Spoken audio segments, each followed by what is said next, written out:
A nossa terceira questão de equações irracionais, né? Nossa última questão aí das aulas de equações irracionais.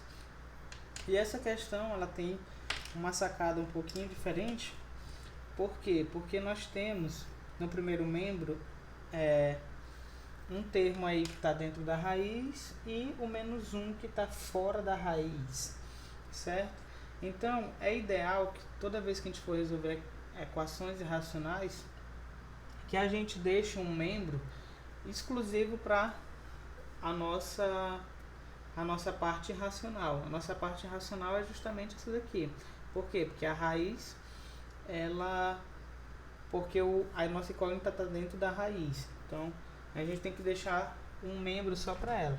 Então, como é que a gente vai fazer isso? A gente vai deixar esse primeiro membro só para essa raiz aqui, ó. E o que a gente faz com menos 1? Menos 1 a gente manda para o segundo membro, só que quando ele for para o segundo membro, ele vai como mais 1. Por que a gente vai fazer isso? Porque a gente tem que eliminar essa raiz, certo? Tem que eliminar essa raiz. Se a gente elevasse ao quadrado aqui, a gente iria acabar transformando esse primeiro membro em um produto notável, e esse produto notável a gente não iria conseguir eliminar a raiz com esse produto notável. Então, se a gente deixar um membro apenas para os valores que tem a raiz, aí sim a gente consegue resolver essa questão. Então, vamos elevar o primeiro membro agora ao quadrado e o segundo membro também ao quadrado. Fazendo isso, a gente consegue eliminar nossa raiz e ficar apenas com os valores de dentro da raiz, que é 7x menos 3. Então, toda questão que tiver basicamente nesse formato aqui, que tem a raiz e depois mais alguma coisa, menos alguma coisa, mais algum número, mais alguma letra, você tem que deixar um membro exclusivo para a parte racional, a parte que a letra está dentro da raiz. Foi o que eu fiz. Mandei esse menos 1 para o segundo membro e deixei apenas a raiz de 7x menos 3 no primeiro membro. Aí sim eu elevei ao quadrado. Só depois de deixar dessa forma, deixar organizado desse jeito, que eu elevei ao quadrado. Porque aí a gente vai conseguir eliminar a raiz. Então 7x menos 3 eu repeti. E aqui é um produto notável do tipo a mais b ao quadrado. A ao quadrado mais 2 vezes o primeiro vezes o segundo, mais o quadrado do segundo. Então, vai ser x ao quadrado, mais 2 vezes x vezes 1, dá 2x, mais o quadrado do segundo, que é 1 ao quadrado, que é igual a 1. Então, agora basta a gente organizar a nossa equação de modo que fique parecida com a equação geral das equações de segundo grau. Primeiro valor ao quadrado, depois o segundo termo é só com x e o terceiro termo independente. Então vamos trazer esse x quadrado para cá, vai ficar menos x quadrado. Aí depois tem algum outro valor com x quadrado? Não. Então a gente tem que passar para os que tem apenas o x. Ó, o 7x já está aqui, vou repetir ele, mais 7x. Tem algum outro valor aqui na nossa equação? Tem, o 2x, só que o 2x está no segundo membro, a gente tem que trazer ele para o primeiro. Então vai ficar menos 2x. Ainda tem termos só com x? Não, agora vamos partir para os termos independentes, que são apenas números. O menos 3 ele já está no primeiro membro, então não preciso trocar o sinal dele. Mas esse mais 1 aqui está no segundo membro, então a gente tem que trazer ele para o primeiro membro como menos 1. Se a gente trouxe o x quadrado para o primeiro membro, trouxe o 2x para o primeiro membro e trouxe o mais 1 para o primeiro membro, no segundo membro não ficou ninguém. Então agora a gente basta reduzir a termos semelhantes. Quem são os termos semelhantes de x quadrado? Só tem ele. O de x tem o 7x e menos 2x. E os que são apenas números, menos 3 e menos 1. Agora reduzindo termos semelhantes, ó, fica menos x quadrado. 7x menos 2x dá 5x. Menos 3 menos 1 dá menos 4, igual a 0. Então, agora a gente já pode descobrir o valor de A, B e C. Aqui eu coloquei o B aqui no lugar do valor de A. O valor de A é igual a menos 1, o valor de B é menos 5 e o valor de C é igual a menos 4. Na verdade, 7x menos 2 dá mais 5x, então o valor de B é mais 5.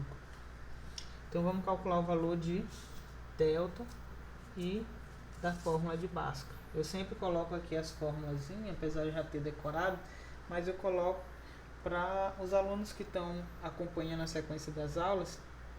É sempre bom você colocar em toda a questão que você fazer a fórmula, até que isso se torne mecânico. Principalmente se você está estudando em casa, né, que você tem a opção de pesquisar qual é a fórmula de Bhaskara, mas quando você for fazer uma prova, você não vai ter como levar a colinha com a fórmula de Bhaskara ou então pesquisar na hora da aula. Então, se em casa você sempre copiar a fórmula de Bhaskara, a fórmula de delta, quando chegar na hora da prova, isso aqui já vai ser barbado, já vai estar já na tua cabeça aí, já faz tempo.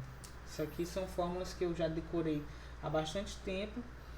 Então, por quê? Porque sempre, toda vez que eu ia fazer uma questão de equação de segundo grau, eu copiava, antes de copiar o valor de delta, eu copiava a fórmula.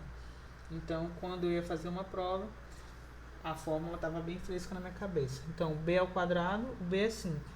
Então, 5 ao quadrado, menos 4 vezes a, o a é menos 1, vezes c, que é menos 4. Então, o delta vai ser quem? 5 ao quadrado, 25. Menos, com esse menos dá mais com esse menos dá menos. 4 vezes 1, 4. 4 vezes 4, 16. Delta igual a 9. Agora basta descobrir, ó, vou fazer o valor de x bem aqui do lado. Basta a gente descobrir o valor de x. Ó, vou fazer bem aqui do lado. O x vão ter duas respostas. O x' e o x duas linhas. X', x duas linhas. Então, o x' é menos b mais ou menos a raiz de delta sobre 2 vezes a. Então, menos b, o b é mais, então vai ficar menos mesmo. Mais a raiz de delta. A raiz de delta, delta é 9. Então, a raiz de delta é 3. A raiz de 9 é 3. Vezes 2 vezes a. Então, é 2 vezes a, que é menos 1.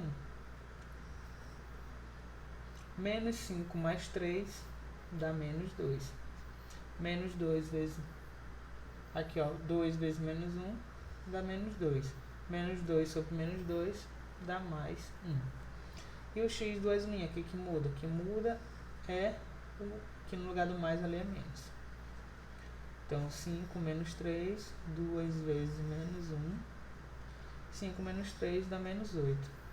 2 vezes menos 1 dá menos 2. Menos 8 sobre menos 2, menos com menos dá mais. 2 dividido por 8 dividido por 2 dá 4.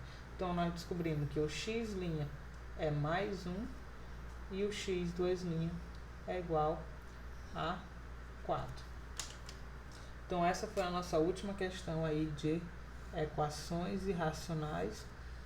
Só para lembrar, equação irracional é quando a incógnita ela está dentro de uma raiz e ela é irracional, porque números irracionais são aqueles números geralmente que são números inexatos, né? São raízes inexatas, por exemplo, a raiz de 3, a raiz de 5, a raiz de 7, todas essas raízes que não tem como resolver, que não são raízes exatas. Por exemplo, a raiz de 9 é 3, 3 é um número exato. A raiz de 4 é 2, 2 é um número exato. Mas a raiz de 5, por exemplo, não é um número exato. É 1.7, 2, 3. Então é um número... Então, na verdade, é um número irracional. Então, a gente chama de equação irracional quando a incógnita está dentro de uma raiz. Então, essa raiz, essa parte aqui, ela não pode ser expressa em forma de fração. Então, ela é uma equação irracional.